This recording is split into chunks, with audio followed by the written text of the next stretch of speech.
MultiGreen, building attainable, sustainable, and tech-enabled multifamily real estate through impact investing. Welcome to the MultiGreen podcast. I'm your host, Randy Norton, and today we'll be speaking with Jeff Straubel, Arlan Collins, Rick Tallman, and Dave Ray, who together make up a critical part of our Greenway Project set for development in the downtown urban core of Reno, Nevada. With over 150 years experience in the real estate industry, our 6 professional perspectives will provide a live underwriting for this 20-story high-rise that may qualify as Reno's first net zero energy multifamily building. This team is the Tesla and Apple hybrid of manufactured real estate housing. Enjoy our conversation.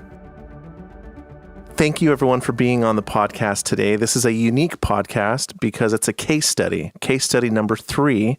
We are going to be approaching a hypothetical acquisition that we are actually trying to perform right now in Reno, Nevada. We have a willing seller in Jeff Straubel with a very unique site in the downtown urban core, and we have a very capable builder in sustainable living.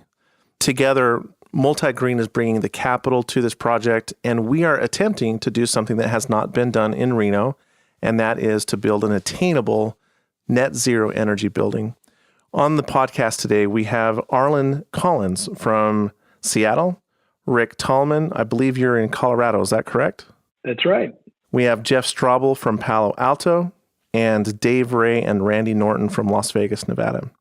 To start, Jeff, why don't you give a background of your property, this location of the property, and the problem that you are trying to solve for in general, I think that we're all trying to solve for at this property site. Well, thank you very much. This is Jeff Straubel, and currently in Palo Alto. The inception of the Reno site was due to our involvement with Tesla Motors. From the beginning, as Tesla Motors entered the Reno market by constructing the Tesla Gigafactory. At that time, there was a demographic seismic market change in Reno, and our Tesla employees were living in casinos. So this motivated us to do a complete search of the Reno area regarding available properties and larger potential residential developments, just simply to help our own growth. To that end, we ended purchasing the Truckee River Park land, and this is because of the rapid gentrification of the riverfront area. It was because of the availability of a very large contiguous parcel located on the Wingfield Park location, a famous location. This is all located in Reno Central Business District and includes a high-rise building zoning capability. Also, we noted that this is very much in a federal opportunity zone, which helped us with the economics of our project. We have a like building that we have designed for a Wisconsin site that we have, and we use the same building footprint on the Reno site. It worked well. We've presented it to the city conceptually and have had approvals all along. We've also had a wonderful involvement with the city regarding converting the street in front, Stevenson Street, to something much more green in Park Lake. The city council supports that, and it is awaiting further development of that idea. So thank you very much. Looking forward to this podcast. Jeff, I want to give some background just to Reno really quickly, and you can tell me if this is fact or fiction. It's my understanding that in the Reno-Sparks area, there's been about 60,000 jobs created in the last decade, from 2010 to 2019. However, only about 3,800 new apartments were created in that same period. So there's an estimated shortfall supply of about 23,000 units. Has that come across your calculus as you acquired these sites? The mechanics and the economics of the Reno area and the real estate market in Reno is changing so fast that you really cannot derive any specific information anymore. As an example, last week we learned that the unbelievable has occurred And single family residential housing is now more expensive in Reno than it is in Sacramento. That is amazing. And we have seen the same trend. In fact, there is an exodus happening out of California, and this net in-migration to Nevada is a similar story that we're seeing in many cities and states in the Intermountain West. And that's what really excites us about Reno. And that's just one data point that we could talk about right now, Jeff. And during the podcast, maybe we'll speak more about Reno. I want to pivot to Arlan and Rick from SLI, who are generous to be on this call today. Arlan has discovered some unique techniques in construction and has been willing to work with MultiGreen in some capacity. And what's really unique about our relationship with SLI is we've been essentially collaborating with them on and off for 2 or 3 years now. And we know that they are our solution for type 1 construction. Arlan, give a little bit of background on SLI and how you are underwriting and approaching this downtown urban core location. Thank you, Randy. This is Arlan Collins, CEO of SLI, and we're pleased to be on this podcast and actually learn even more about the Reno site. Jeff, thank you for your comments. It's always good to get more and more information as we continue our studies for how to put the program on this particular piece of property. Yes, we've been in development on essentially a high-rise manufactured approach to high-rise residential housing for the last 12 years. That technology has come to fruition here and is ready for prime time in the last 2 years. We're beginning to expand our market reach out of the Puget Sound and down the West Coast. And MultiGreen has been a very interested party, and we've been very interested in MultiGreen's mission.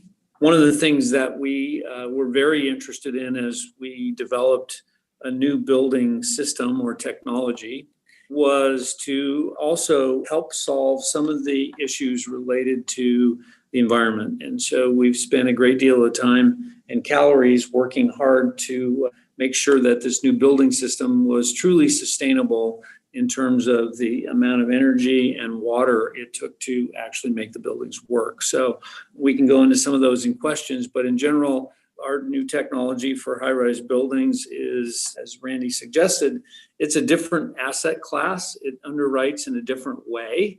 And so just coming out of the gate, there are savings associated with time. So we're about 50% of the time to build the building as traditional. And that shows up in capitalized interest savings. It also shows up in another year in a high-rise world of rent, which you can present value that. In addition to the time savings, we have savings associated with the way the building functions. So we have a very robust data collection system. Jeff, both Rick and I are fortunate enough to own Tesla cars. And our building has a very robust data collection system. It has an optically converged network that runs everything in the building, Internet of Things, et cetera, et cetera. We can explore that further. So we collect a lot of data. We have a very robust system in the building for how it functions. And we're able to build into the building energy and water systems that literally reduce the cost, but don't necessarily increase the price more than the cost. So the way that works is you end up with what we call non-rent income in terms of either internet access charges, given our North America deal with CenturyLink, and or energy savings on utilities because of the difference between what the utilities cost and what the owner of the building would pay for those utilities versus what the market might charge or what the tenant might pay. And the third piece that Rick will touch on is our buildings cost less to run because of the materials and the systems and the data that we're collecting. And so we see underwriting significantly impacted in those three categories: time, the technology associated with additional income, and then operational cost savings because of the ability to manage the asset in a different way with fewer staff, et cetera, which Rick can touch on. We're excited to apply this new technology to Reno and explore how that might shape up in a project pro forma. Arlan, before we pivot to Rick, can you tell me how many people it would take to construct your building? As one of our biggest concerns in this Reno market, frankly, is labor. Great. So we have a huge advantage in the labor world. I'll use Seattle numbers. I'm sure that the trades are similar in Reno. In fact, we would be similar to a hotel, which there are some significant high-rise hotels in Reno, given the visitations and the environment in Reno. So in the Seattle high-rise building, a 20, 30-story building in Seattle, the crew size at the peak is going to be about 350 people between electricians and plumbers and carpenters and on and on, laborers, et cetera. We actually get to build our buildings with probably somewhere in the neighborhood of 10% of that labor in the field in terms of men and women. And that's a function of the fact of what we do so much in the field is a function of what we do in the factory and how much of those hours are pushed into the factory and then reduced through efficiency. So I would suspect that the full contingent of folks on site in a Reno build of an SLI Type 1 high-rise tower would probably be in the 20 or 30 as opposed to the hundreds that would be required for an additional building. In addition to that, not only is it a much smaller crew, which is handy in a place like Reno, it's also for a lot shorter period of time. And that's kind of some of the secret sauce that we've been able to build into our technology over the years. Great. Thanks for that background. Rick, over to you. Let's talk a little bit about operations and the cost savings that can be passed down to the resident through an SLI building. And if you may, explore a little bit of this net zero energy concept for those that may not be familiar with it. Yeah, Randy, happy to. And I have to say, we're really excited to have a project that we're focused on with MultiGreen. It's always great to do projects with like-minded, mission-driven companies. And Arlan and I certainly see SLI as that. And so to come to Reno and to demonstrate our capability of building, not just really efficient green buildings, but doing it in an economically viable way, I think is an important thing, not just for Reno, but as a model for the larger market. And, I think Tesla's a great example of what we're talking about here, in that it's not so much a matter of, reducing carbon or saving cost on the initial construction of the project. Just like buying that Tesla might cost a little more than a Camry, but the cost of ownership is less. And that's the big deal. And that's what we can provide by building these ultra efficient green buildings. Not that you're paying a premium to be green, but that you actually have a more valuable, less costly asset to own because it's green.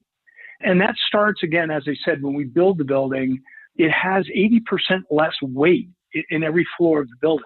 So we're literally reducing the embodied carbon in the building by about 80% right off the bat. And less materials means, less cost as well. And we can add all kinds of advanced mechanical systems, which we're looking at in Reno, that will save 70 to up to 100% of the energy used to run the building, and up to 50% of the water requirement for the building. And as Arlan said, we manage all of this with a central nervous system that comes integrated and organic to the building that runs on a software platform that optimizes the building 24/7, 365 using artificial intelligence.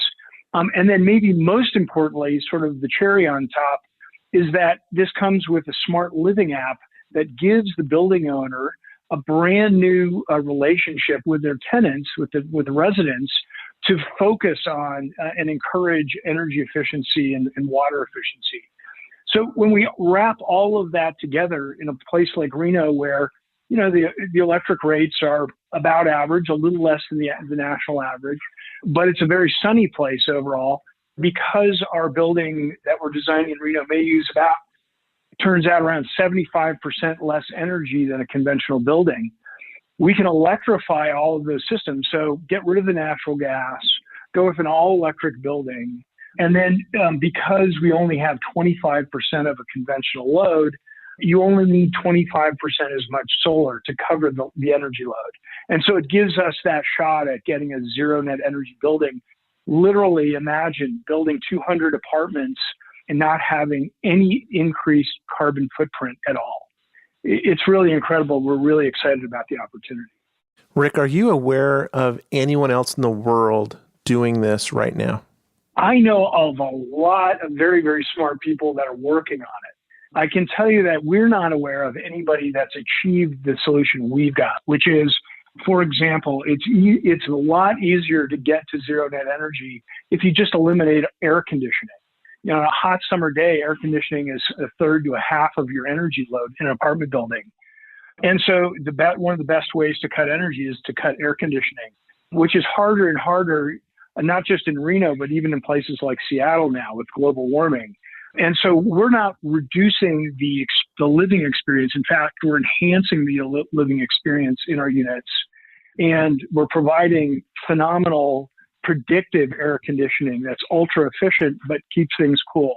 Radiant floor heating, which is seen as an upgrade in a lot of places, but it saves a lot of money because it's more efficient. So I think that we're singular in the market for providing a zero net energy solution without having to compromise on the quality of life. And Rick, weren't you one of the first net zero energy buildings in Seattle, if not the world? Yeah, certainly for the high-rise apartment buildings, absolutely. There is a very famous Z&E office building in Seattle, the Bullitt Center, but you have to understand that it's about 10 years old. It's easier to get a Z&E office building because nobody lives there. And the real challenge is to try to get a place where people are living, especially these days with people not commuting and working from home more, to be able to get that down to zero. And to be able to do that in a high-rise building where you have a very small solar footprint in the least sunny city in the country, in Seattle, it was a real feat. But you're right, it'll be the first high-rise apartment building in the world that's Z&E. And it'll be certified as such by the International Future Living Institute. Well, that's great insight. Thank you so much, Rick. We're going to come back to you and Arlan and Jeff. Right now, I want to pivot over to Dave Ray, who is our go-to resource in certifying all of our buildings. And when we tell all of the landowners or land assemblers or land developers that want to come to us and work with us, we say, okay, call Dave. Your building has to be green, period. It's either going to be Green Globes, LEED certified. When and if possible, we're going to look at WELL and FitWell and or Future Living Institute type certifications. So Dave, knowing that this is our third case study and we're looking at a type 1 construction, high-rise building, Jeff, what is our height restrictions here? The city has said they would prefer something between 17 and 20 stories. So with that information, Dave, how are you going to approach the energy model here? And what certification would you pursue or consider here in the state of Nevada? Randy, just listening to the conversation of these gentlemen and how they put their practices together to actually perform is just amazing, because we've definitely seen organizations on a small level, try to build with a panelized system that cuts down on labor and everything else. But to get this accomplished in high rise in an environment that doesn't have over 300 days of sunshine is amazing. When they talked about the Bullitt Center actually had to get a variance on their roof just to make sure they could fit enough panels on it. So to do a high rise, it just tells me that they've really looked at the insulation value. They've looked at the recirculation value. And to keep this in place with the quality of life and not going back to some archaic cave system where you just only have passive heating and cooling is just, I think, the next step. Because what we've talked about is trying to give all of these wonderful amenities, including energy efficiency, water efficiency, and having the data to make sure that the building continues to perform, and being able to do it in a small, compact environment is really what the biggest challenge I think that many of our cities are dealing with. We don't have the land. We don't have big buildings necessarily that already haven't been, retrofitted or remodeled in some way, shape, or form. So we're really left with tight parcels. Reno has always had a housing crisis. For the last decade, Reno actually has a higher rent rate than a lot of parts in Las Vegas. And now that they've added all of those jobs, what I see is this building will either be LEED, Platinum, or 4 Green Globes certification. The energy will definitely hit all of the marks in both rating system. The biggest factor is going to be the connectivity to the community. And the last thing that we would want to do is lose any points in a system that might have some qualifiers that are mandatory, like the LEED rating system. But the good thing about this is we don't just look at the green building rating system that we would strategically apply on this project. What we're looking at is the incentives that come along with this project. So in addition to the normal utility incentives that they have in many of the other states, New Mexico, Seattle, et cetera, we also have those here. But the biggest piece of the pie for incentives is our tax abatement program. If we are able to achieve a net zero building, then we can go ahead and forecast a 35% tax abatement over 10 years, which means a net 19% tax abatement on the total gross taxes over a 10-year period of time, which to me is giving an incentive to the builders and the owners to do their best and add more value so that the occupants can really enjoy living in the most luxurious community right in the center of Reno and paying the lowest power bills and being able to, take advantage of all of the amenities that Reno is building around them. Are there any tax credits available in the state of Nevada? Just the tax abatement. So it's based on property taxes. So once the property parcel taxes are assessed, then the abatement starts coming through. And again, there's no limit on new construction. So it's up to 35% for 10 years.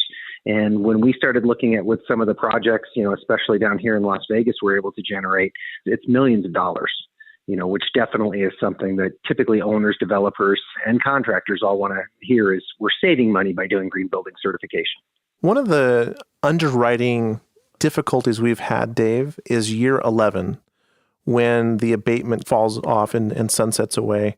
What happens with these tax abatements come year 11?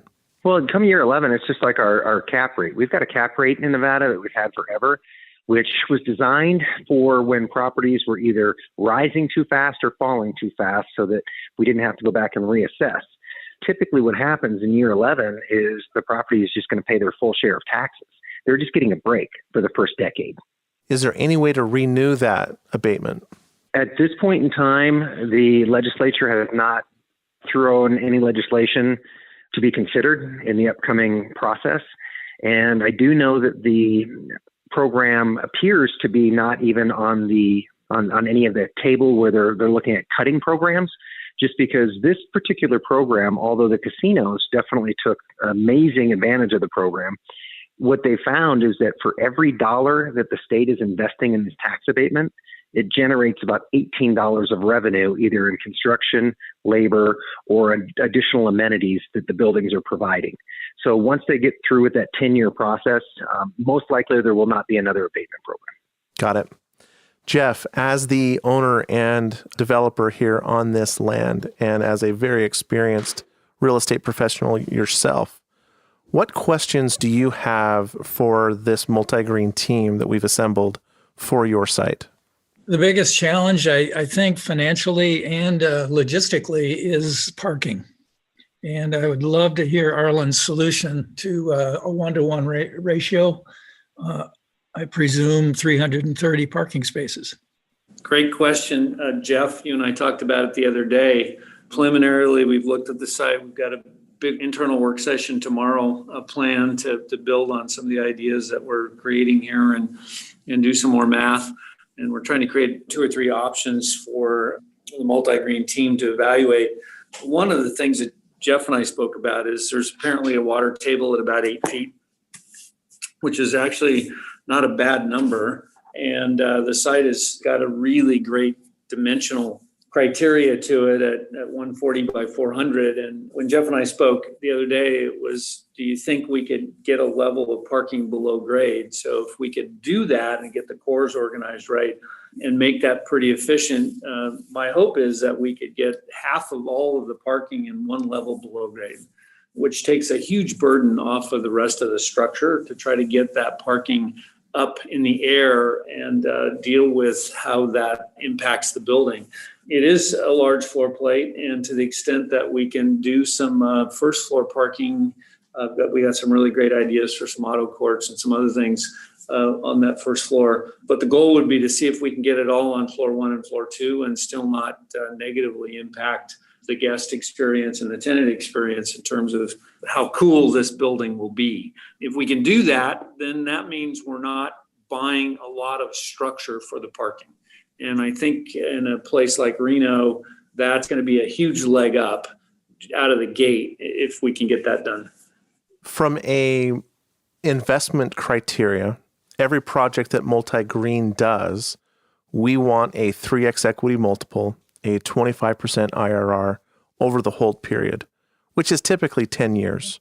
And we're looking to build out a portfolio of at least 40,000 attainable, sustainable, and tech-enabled multifamily units over this period. Entering Reno would be, at a minimum, we would want 1,000 units. And so on this site, we could potentially achieve what, Arlan and Jeff, is it 330 units? That seems to be what's in the documents that we have. We've not done a zoning review. I've been working primarily off of what Jeff and I spoke about to just try to use the calculations done by the local architect, and since they know the zoning code better than we do. But it looks like it's Jeff, correct me if I'm wrong, but it looks like it's an FAR of units per acre is the way it's measured. So a site of a certain size with a couple overlays means it's X units per acre. You do the math and you get to 330 units, I assume is how they got there. Probably. We've heard different ways of approaching it from different members of the planning staff. Well, when I tell everybody on this panel that MultiGreen is targeting a 3x equity multiple, a 25% IRR over the hold period, do you say, hey, that's possible? Or do you say, that's impossible on this site? We have to get in and roll up our sleeves. One function is, I don't know, Randy, what your ratio between debt and equity is. That's a big number in the numbers you're throwing around, or that you're discussing. More debt on this obviously is going to help the way that you guys are looking at it, but it depends on what you can get for debt and what the percentages are. True. We feel like we have a pretty good understanding of where, Arlan is coming in at. We understand where the land is at.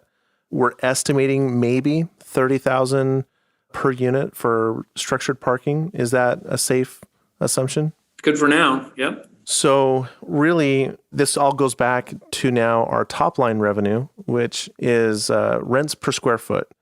In addition to the demographic trend I shared earlier on in the podcast, I'm just pulling up a slide now that I remember one of our interns put together.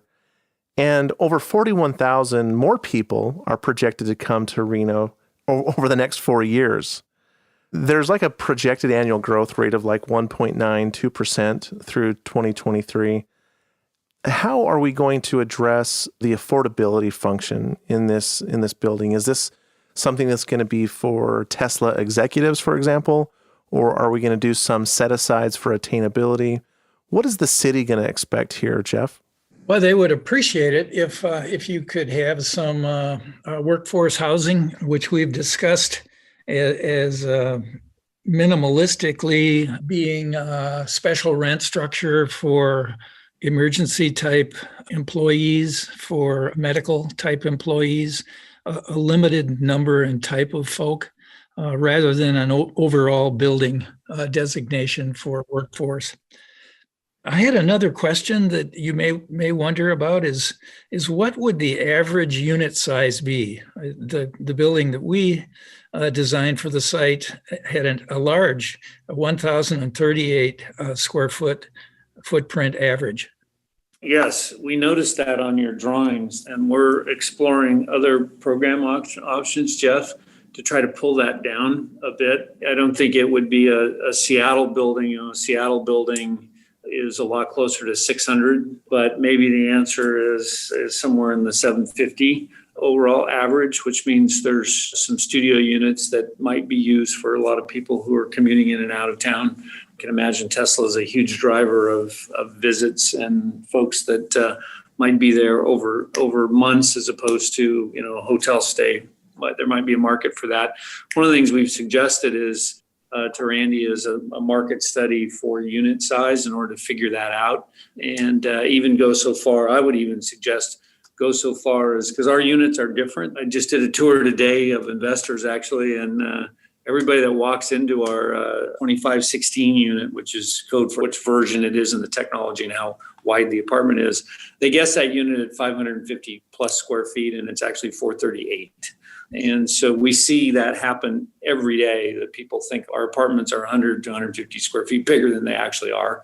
And it's partly because of the ceiling height and all the natural light and no walls that allow that to happen. So one of the ideas that we were going to throw out to Randy and his team is there a place where we can mock up through the planning process SLI units and get market feedback on our product? Because if the market was willing to do what the market has done in Seattle with our product, there's a premium attached to that that's significant. And it would be interesting to know in advance of building the building if that's how it would be viewed in Reno or not. So that's just an idea of how to get in and try and solve this. You know, how big is the unit and what's the market look like in order to come up with the right program. Well, I appreciate that feedback, Arlan, and everybody that's been on the panel today. I want to be respectful of everybody's time that is participating on this panel, as well as our listeners. And I just want to start wrapping up this panel. And everyone knows, I think this conversation could go on for another hour or two, as we are literally underwriting this live on this podcast right now. And again, this is our only hypothetical case study. This is an example of the issues that we're trying to solve on every single phone call that we make every single day across the country. I want to get each of your feedback on the MultiGreen process of being lean in our approach. As a capital provider, we want to have a seat at the table from day one. What would each of your guys' feedback be to us in how we can do it better? Jeff, we'll start with you. I generally think in terms of the organization and the discipline of planning. Your process is wonderful because it's economically based. And what I think is most important for you is to staff each one of the positions for the key cost items in a project and be sure that you can solve for each one of them. Great feedback. Thank you. Arlan? I would say that the kind of efficiencies that MultiGreen has talked about with us are best solved through a standardization of product, if you will. And what I mean by that is if you're repeating what you're building, everything gets really, really simple in comparison to figuring out a project from scratch in each location every time. In fact, I will tell you the only reason our technology is going to be as successful as we think it is the fact we've committed to an actual product, much like Tesla committed to certain models of cars, and that's all they build. And yeah, it gets expanded over time, but the point is you can commit to something you can freeze, and then you can drive the cost out. And I would suggest that, and I know Randy, you and I've had this conversation, the more standard you can make your processes, kind of piggybacking on Jeff's comment, the more standardized you can make your processes and your product, if you will, or the living space you're creating, then the more cost and the easier it's going to get for you to achieve your objectives. That's great feedback. Thanks, Arlan. Over to you, Rick. Randy, I just suggest that you guys continue to be innovative and creative and receptive to not only new technologies like the SLI building system, but innovative new ways to put a capital stack together, to finance, to structure the contracts and look at new delivery models of multifamily housing. Because I think just as we've had to get engineers to work across silos and across lines that they're not normally used to doing, and coming up with unique solutions to save energy or save water, we have to do the same thing on how we finance projects and how we manage them and administer them. And so I think as new technologies come into the market, you're not only going to just see that the way a building gets financed changes along with it, but you'll see that the very business model of that asset might change as well. And so I think to take advantage of the new ideas and the new technologies, some of the behind the scenes stuff, has to be able to adjust to fully lever it. Oh, that's brilliant. Thank you for that comment, Rick. I love the way you think. And we are trying to do that. And I think we're going to see some advancement in this over the next 24 months. For our listeners, 2020 was our beta year. 2021 is going to be the MultiGreen way 1.0.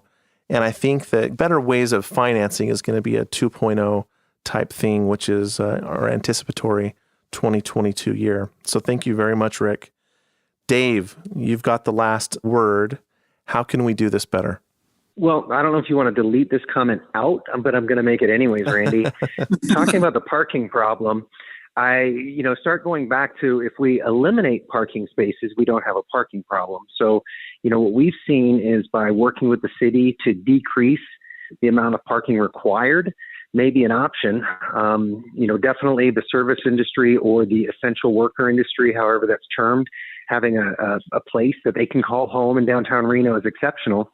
But then for the long term, in conjunction with reducing the parking spaces, tying several units up to a long-term lease, maybe a 10 or 20-year lease to Tesla, just as specifically for their gigafactory, those people probably wouldn't need parking spaces because they'd be commuting in the Tesla van or something like that. So getting back to your original question, redoing the same thing over and over can definitely have efficiencies, and we've talked about measuring twice, cutting once, building the same project, repetition.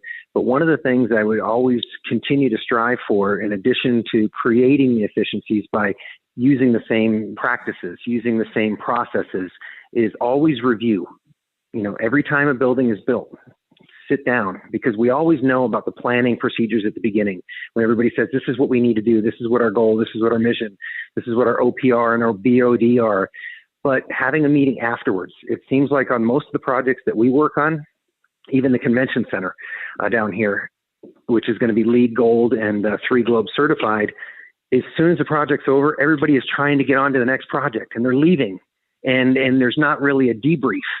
So on these types of projects, because they are more long-term holds, they're more important to review the process after the process is complete. And that's where we talk about fundamental commissioning is important to make sure that all of the pieces assembled work together as efficiently as possible. Enhanced commissioning is after the building has been built and the occupants take ownership, so to speak, to make sure that everything is still working. Well, what I would suggest in order for MultiGreen to stay ahead of the pack is continue doing what you're doing now, even when you get a perfect system together. Because the way that technology is advancing, the way that the climate change is advancing, there's a lot of smart minds working on a lot of things that are going to be the key to success for us thriving, not just surviving. So keep that in place. Keep doing everything on the front side, but don't forget to review on the backside. That's a great point. Thank you so much, Dave. So back over to Jeff and Arlan. I want to go to investment committee in January and propose a go or no go, if possible, on this site. What are our next steps and what can we expect to progress on in 2021? Great question, Randy. I think we're doing our blocking and stacking of our alternatives tomorrow, and we'll be getting those options right now. I think it's 3 options in your hands by the end of next week, and then we start the refining process of what you see, what is it that you're interested in. We're trying to use configurations of buildings that we have a really good feel for their Seattle cost, so we can adjust it. So Rick, one of the things we're going to do is take the Yesler Terrace footprint, site adapt it, and see, because we've run lots and lots of math on that project. We know how it works. We know what the parts count looks like, et cetera. So we're trying to combine this hurry up process that Randy's in with, lots of existing SLI data and work that's been accomplished. So we'll see how that goes tomorrow. Got a half a day work session amongst a couple of us to work through those options and get them lined out. And then we'll get it headed your way probably end of next week. Fantastic. Thank you. Jeff, from your perspective. Well, once you've created a basic building format, which would comply with the approval process, we can start the city process. How far along you want to be regarding your approval of the economics would drive also when we go in for the first reading on how the city interprets the design. So Jeff, here's my last question. If all the stars align can we be breaking ground by this time next year, or is this a 2022 project? I don't see any reason why you cannot be breaking ground. There's temperature and other considerations in the market. The biggest consideration is now the low employee count, which is a staggering benefit in that market. Well, thank you very much, everyone, for being on this panel today. I hope you had fun. In the real world, we would have been on stage at the University of Reno or somewhere, and we would have had this conversation live in person, but I appreciate you doing it all virtually today. I look forward to doing it again. Thank you. Thank you. Thanks. Take care. Thanks, everyone.